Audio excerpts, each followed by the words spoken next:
presented what he thought of his performance in shit. battle. A woman's dress.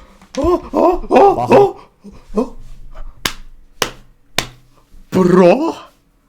My man's a savage! Did you wear it though? And then revolted against Hormats, marched his hordes south, crushed the loyalist hordes, and before he took Ctesiphon, the man inside killed Hormats, with Bahram proclaiming the rebirth of the Parthian Empire. Wait, that dress thing didn't work out too well, huh? Hello everybody, it's your boy Proftrof, and we're back again with the third part of the Unbiased history by Byzantium. How you pronounce this shit in English? I don't know. Well, doesn't matter, okay? They're gone, so... Okay. Let's go. Oh, jeez. Of all the sad words Eastern Roman history knows, the saddest are these. Justinian was dead. For what comes next, well... Before Justinian died, Justin, Vigilantia's son that is, had long coveted the empire. Deeply arrogant about being the great emperor's nephew, absolutely sure. Well, I wouldn't say my greatness is instinctively genetic. In fact, the majority of times in history, those great ones who make the world better tend to be completely unrelated men who often share the ethics of hard work, courage, and a common ideal they pursue to the benefit of broader society, God, their families, and fellow, Sure of his excellence and wisdom and all that. In previous years, he had been married to Theodora's niece, Sophia, and met a new administrator in the capital, Tiberius, soon becoming friends. So much so, he made Tiberius one of the many he influenced to help support his future claim. When the bureaucrat realized Justinian was dead, being one of the influenced, he told everyone Justinian had chosen Justin, his nephew, to be his heir as a final wish. The Senate went along with it. Justin II was crowned by the Patriarch, elevated Tiberius to command the executors, gave gifts to the plebs, pardoned debts to the senators, guaranteed Monophysite toleration, and promised everyone Justin Germanus would be treated well. Justin II then called Justin from the eastern armies and treated him well. For 2 seconds. Then he accused him of a whole bunch of bullshit, had him arrested, and exiled him to go govern Egypt. Wait, and not really. Having him kill him? Oh, okay. Murdered in his sleep there. Again, about that. Invented bullshit. North of the bullshit though were the Gepids, some Germs mud-hutting on the Danube, who surrounded by Lombards and Avars were soon crushed, and their mud huts taken. The conflict left Sirmium open for the retaking, and Justin exploited it. The Avars in turn told the new emperor to pay them in exchange for not invading. Justin refused, and the Avars invaded. Tiberius was then sent to deal with them, but they just crossed north whenever he approached. As for the Lombards Narses had hired, that is, they told everything they saw in Italy to their king. Alboin. In short, an ultra-civilized, depopulated, defenseless land. Alboin then invaded Italy, and due to the damage the Ostrogoths and Franks dealt to the defenses, soon took over the Po Valley, the entire north, and spilled some germs to take over the south. Mostly the countryside. They were too stupid to know how to siege Rome, Ravenna, and Venice? Some island city near the coast. Better yet, the Visigoths in Hispania then took Seville and Cordoba, and the Moors in Africa started a revolt and killed 2 generals sent to fight them. And Justin reacted to all of these catastrophes by increasing taxes on bread and wine. All that debt pardoning and gibbs-gibbing drove things deep in the red, you see. And then the heretics outdid themselves, with some Monophysite radicals now claiming that each member of the Holy Trinity had a distinct nature. They were soon accused of polytheism by their very own, and to defend themselves, they said it was perfectly plausible for gods to have distinct natures and still be a single entity. Thing is, that was exactly what the Council of Chalcedon, the Council Monophysites rejected, affirmed. Justin then pounced on this by getting them to sign an Act of Union, but all it did was drive the pleb Monophysites in Egypt angry, so the signatories backed off, which so angered Justin he started persecuting Monophysites again, inefficiently at that. Can you imagine what Justinian would have done with such a golden opportunity? As for Tiberius, he welcomed one of Paul's sons as one of his secretaries, a skilled youth named Mauricius, who later on joined the executors, where he met another skilled youth, Philippicus. Meanwhile, in the forever irrelevant backwater of Yemen, there lived a Christian kingdom named Aksum, which due to being allied to the empire, Khosrau invaded and puppeted. Thankfully, the Sassanids were now dealing with their own steppe nomads, known by many names. Among them, partially, eventually, the Khazars, who then sent an alliance proposal to Justin II against the Sassanids, and not wanting to pay the Sassanids for peace anymore, he went for it. Justin II then declared the Christian Armenians under Sassanid tyranny to be under his protection, and Justinian the Younger supported an Armenian revolt in the Persian side. The Sandhunters tried crushing it, Justinian fought them back, and war had begun again. Pulling legions from the Balkans, Justin paid the Avars a ransom to not invade the empire. And yes, the irony was lost on him. Justin then sent his cousin to go siege Nisibis at the border, but impatient with the siege, he fired his cousin, leaving the legions leaderless just as Khosrau led his Oi, cousin Roman, what you doing, bro? Massive hordes towards them. The legions then retreated back to the empire, leaving top-tier Roman siege weapons behind, which Khosrau then stole for himself. Justin organized no response, no, he was too busy alienating the empire's allies for that. And when he looked back at the front, Dara had fallen. Yeah, Dara had fallen.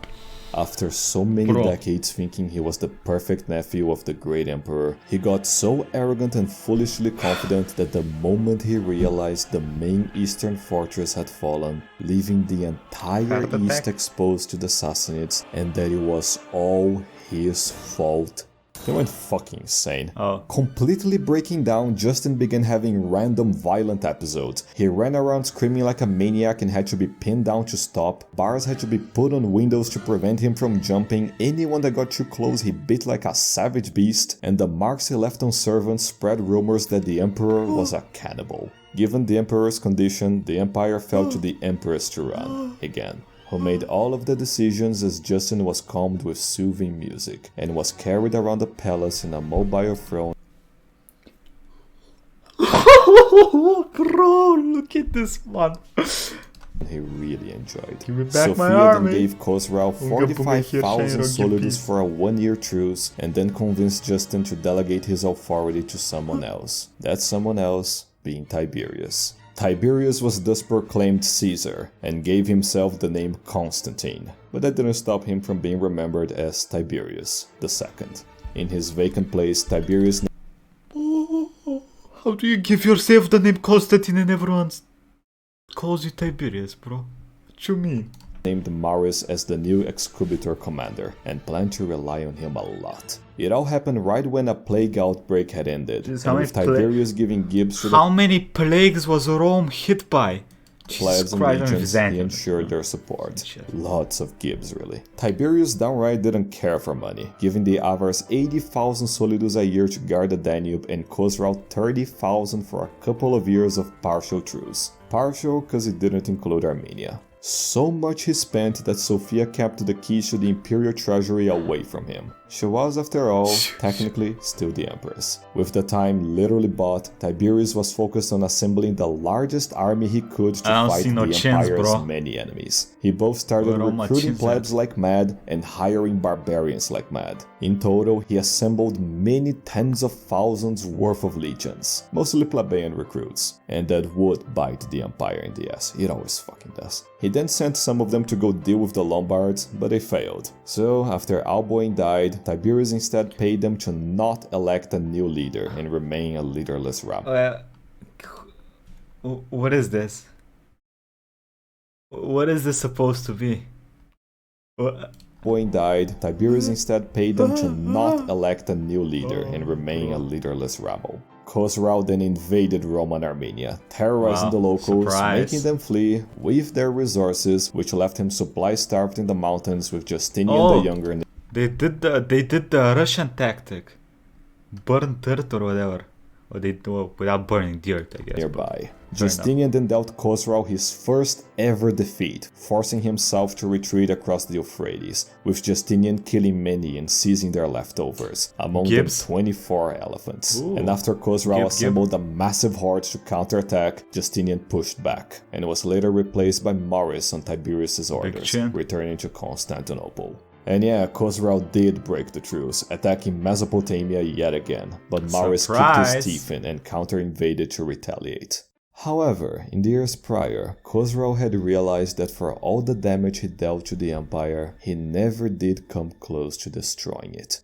And given that his son, Hormizd, didn't seem promising, Khosrau appealed to his lord Satan for help again. For hundreds and hundreds of years, the East had been a battleground between the forces of good and evil. What the monsters envisioned to end the stalemate was the birth of an entity so powerful and so evil it would destroy civilization for good, infusing the damned souls of all past terrible eastern demons from Ardashir to Shapur and beyond, sacrificing his own darkness to bring it into existence. A truly dark day had been brought to the world. The era of endless inconclusive wars was at an end. In but a couple of decades, this world would understand the true meaning of apocalypse. Creating the Antichrist took everything from Khosrau, and after getting trashed by Mauricius, he finally died, thank God. Justin also died, thank God, making Tiberius a full-fledged Augustus. He cracked the wall. Free from Sophia's influence, and she didn't take that well at all. Tiberius would then reduce taxes by 25% for further support and then annex the Christian Lazica kingdom into the empire to fortify its eastern presence against the new Sassanid king. Sophia then dragged Justinian the Younger into plotting against Tiberius, but they were found out and then pardoned. Then she did it again, were found out again. They were found out and pardoned. And were pardoned again. As for Africa, the Moor revolt was put down by the governor, Germanus. Germanus the Younger. Posthumously born after his father's death, the half-Goth became friends with Tiberius. Okay, can we all talk about why she look kind of cute with that little tooth sticking out? Why she look cute? Okay, what is this? Start off with Mauricius. Back beyond the Danube, the Avars had completely taken over since the Lombards left, ruling Bulgars and Slavs alike. But since hatred of being part of since the Lombards left, ruling Bulgars and Slavs alike. But since hatred of being part of large multi-ethnic political entities is inherent to all Slavs, over 100,000 of them migrated south to the empire. Straight up just Slavs, over 100,000 of them migrated south to the empire. He said, the third eye Bulgarian. Listen, we all have our third eyes, we just hide them.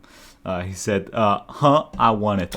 Straight up just walking in and starting to farm random Balkan lands as if they belonged there. Given the Slavic menace, Tiberius wanted a peace with the Sassanids. But what you mean, bro? We're farming. Hormizd refused to give back Dara, and the empire needed Dara. Mauricius then began launching several invasions of Sassanid Mesopotamia, threatening Ctesiphon many times. Tiberius then evacuated Sirmium, letting the Slavs continually migrate south all the way to Athens. Mauricius then met one of the main Sassanid hordes in one of his raids, and crushed them hard, killing their war chief and forcing them to flee to the occupied Dara. But the humiliation of the Sassanids was interrupted when the news came from the capital. Tiberius had contracted a severe illness. Recalled back to Constantinople alongside Germanus, they found Tiberius on his deathbed. Having only 2 daughters and thus no heirs, he married Constantina in chariot to the 2 men, who he then proclaimed both as Caesars, intending to divide the empire among them. Germanus refused the position, and so Tiberius just gave Mauricius full power, telling him,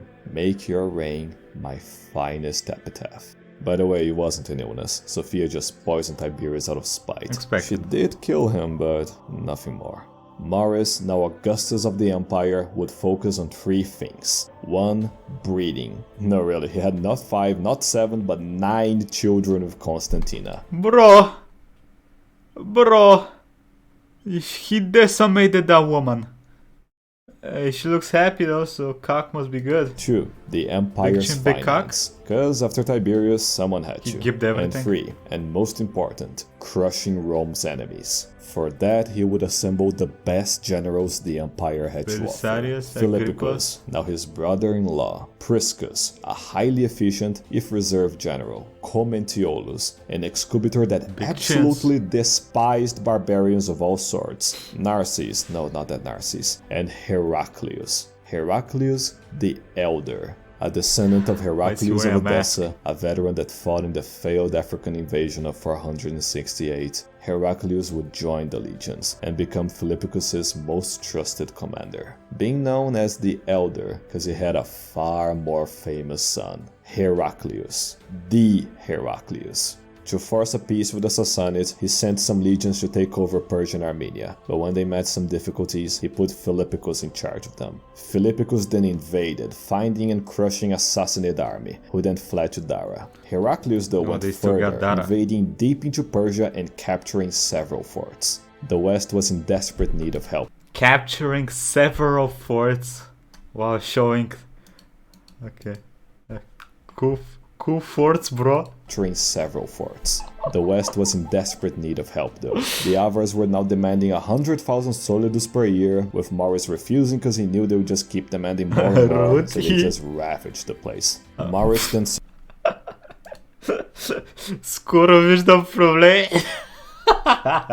Soon I see problems. They just ravaged I'll be your Bulgarian translator. Mauricius then sent Commentiolus with an embassy to test if the Avars would honor a peace treaty. Commentiolus then enraged the Khan by being very honest, getting briefly imprisoned, but they agreed to it. Naturally, the Avars broke it by keeping Sirmium, so Mauricius transferred 20,000 men to the Balkans under Commentiolus, who crushed the Slavic horde near the Anastasian Wall and started rooting out all the Slavic migrants. The Avars then double broke the treaty, full-on invading the Balkans again. Commentiolus almost ambushed and killed the Khan, but the Avars were too fast. The Slavs then attacked the plague-infested Thessalonica for reasons I'm sure made sense to them, but Commentiolus got more eastern legions and saved it. Meanwhile, Mauricius was saving the economy Steps for stonks. Let's see. Abolish the Anastasian supply system that assumes that there are any gold at all in the church. Rin says the system Diocletian, the cabbage devil, used to direct supply soldiers that otherwise use the money on non-supplies, I assume, look into creating a meme currency and have respected public figures shoe it for fun to massively inflate its value, then replace the solidas with it. My boy making a Dogecoin. Changing how soldiers were supplied, from just giving them money to buy equipment to directly equipping them, the way that monster Diocletian did it, cutting expenses in, say, 25%. Mauricius thus changed Philippicus with Priscus in the east, who was to deliver the news to the plebeian legions. Telling them of the 25% cut, the pleb legions revolted, threw stones at Priscus, and even when he rescinded the pay cut, they elected a new general to lead them. Mauricius then sent Philippicus back, but the plebs rejected him too. All while Hormids invaded both Armenia and Mesopotamia. Unfortunately for them, the new general was loyal to Mauricius and pushed the Sassanids back, and Mauricius backed off on the pay cut. Priscus was then sent to deal with the Avars, letting one of his soldiers get caught with a fabricated message by Mauricius telling Priscus of an upcoming naval invasion of the Avar heartland. The Avar Khan fell for it and agreed to leave for 60,000 solidus instead of the 100,000 to defend his lands. The Eastern general then gave back command to Philippicus, who would then receive news of a traitor that led 400 Sassanids to Martiopolis, saying they were deserting to the empire, only then to be let in and give it to the Sassanids. To counter this, Mauricius took advantage of the Lazican annexation by convincing the Christian Iberians to attack the Sassanids. To fight them, Hormizd sent a war chief named Bahram. Bahram did expel the Iberians, but was then defeated in battle by the Romans. Twice. Outraged at his performance, Hormizd sent Bahram a present that fully represented what he thought of his performance in battle. A woman's dress.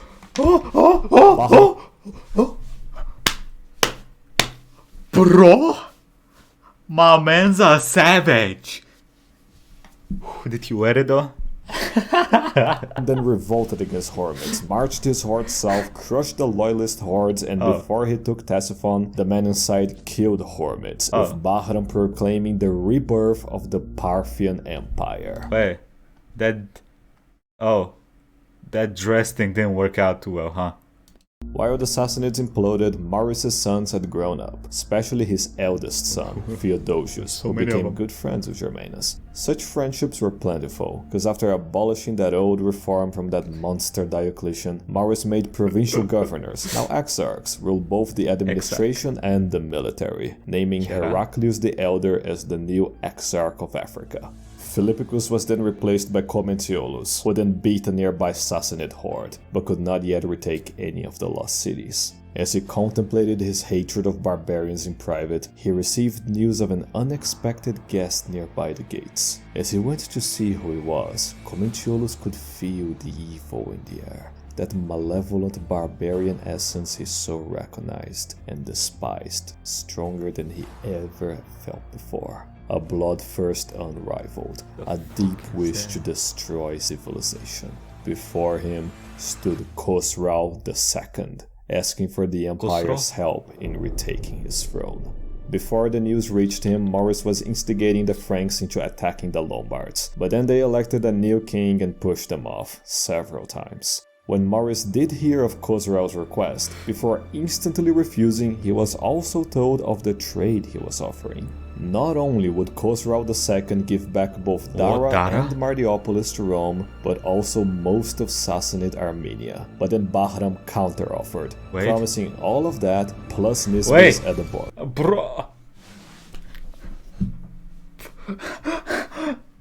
Bro, why are you counter-offering something that you should...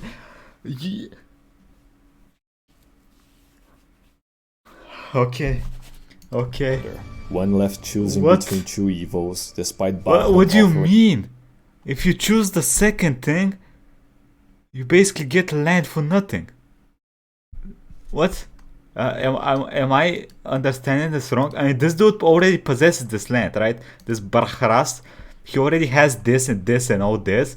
So he's like, okay, don't help the other guy take these lands from me, and I'll just give you all this shit.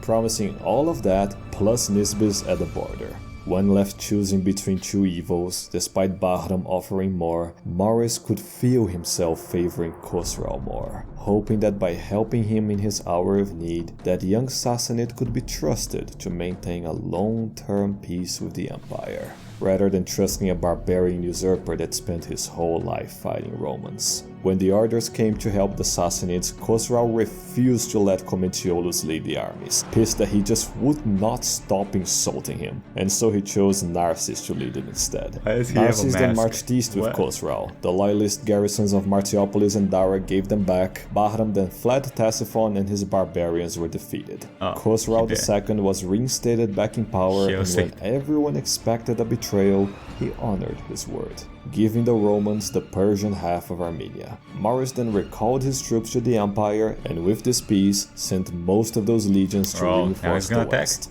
having now trust in the Sassanid king, if only he knew.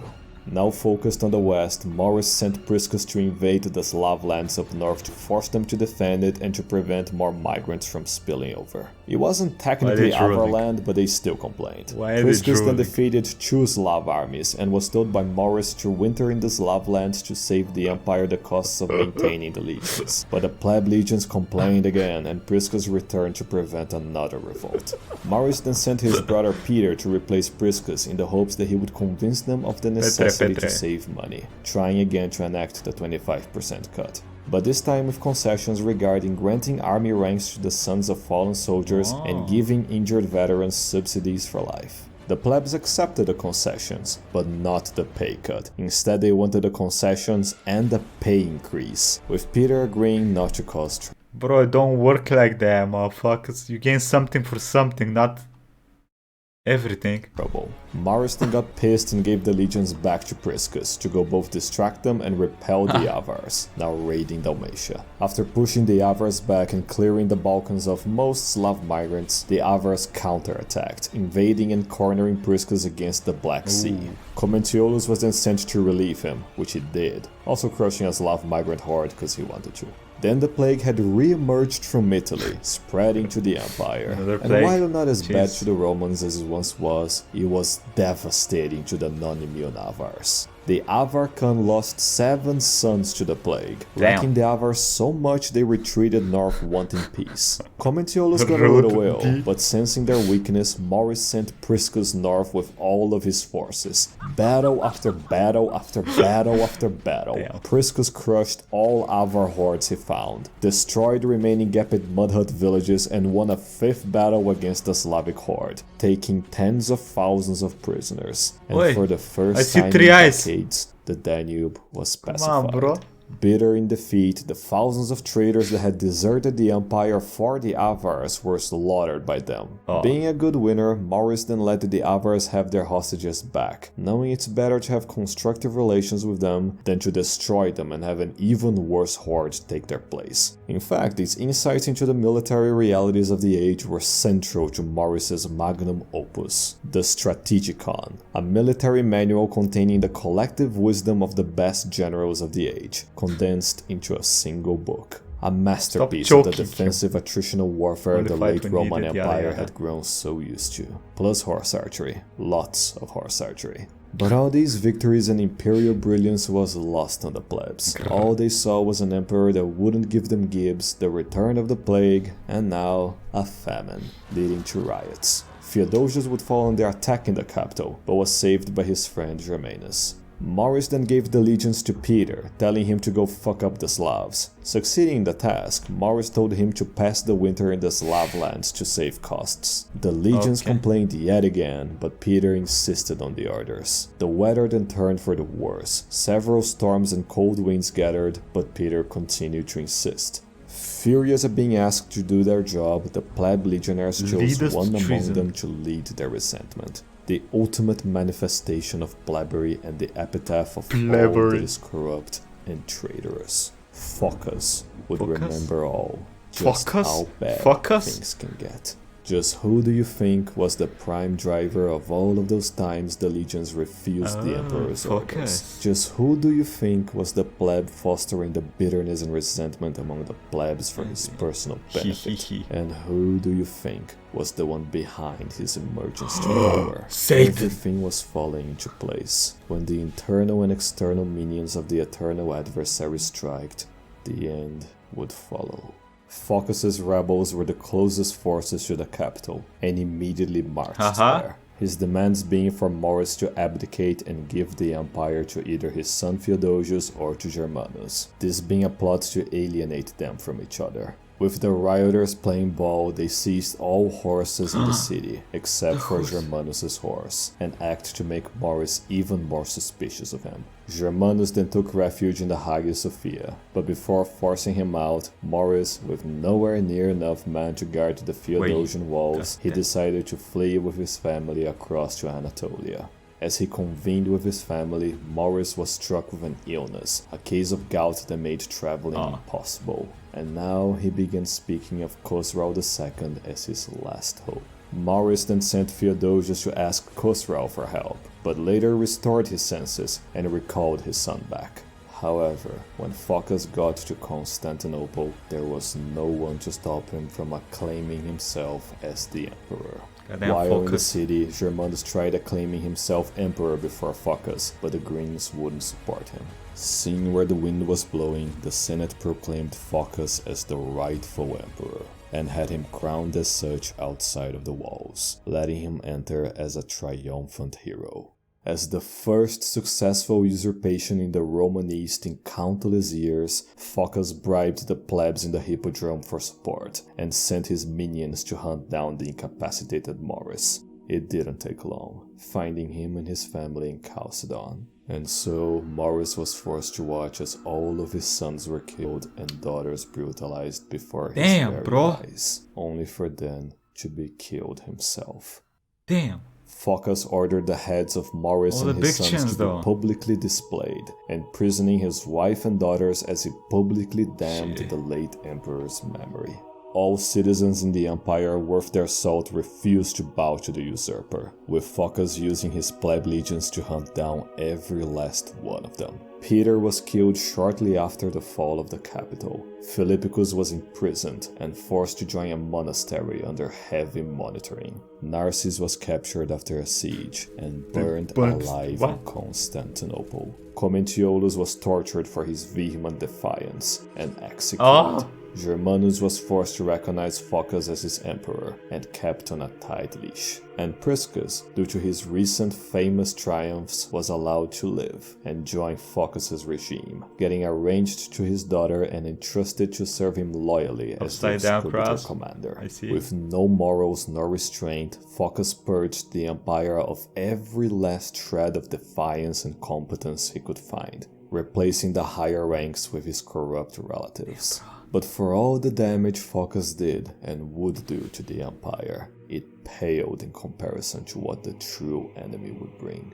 With the great emperor dead, his generals gone and legions traitorous, though lacking the original pretext he planned for, Khosrau II still followed his creator's wishes and declared war. I don't remember this dude at all from Roman history. Empire. I don't know if you even learned about The him. usurper cared little for it, but near him, Priscus well knew that this war would be like none ever fought before in the East. Having lost his emperor, colleagues, and now facing this existential nightmare, Priscus wrote to the only man left he knew could save the empire from the brink of destruction.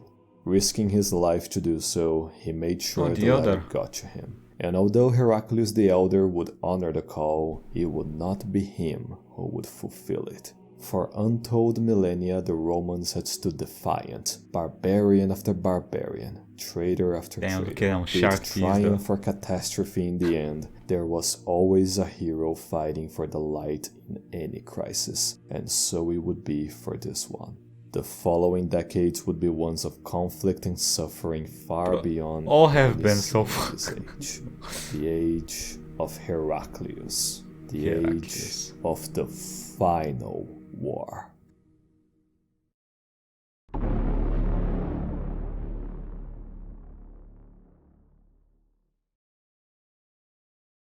What? Wait, we cool? We cool?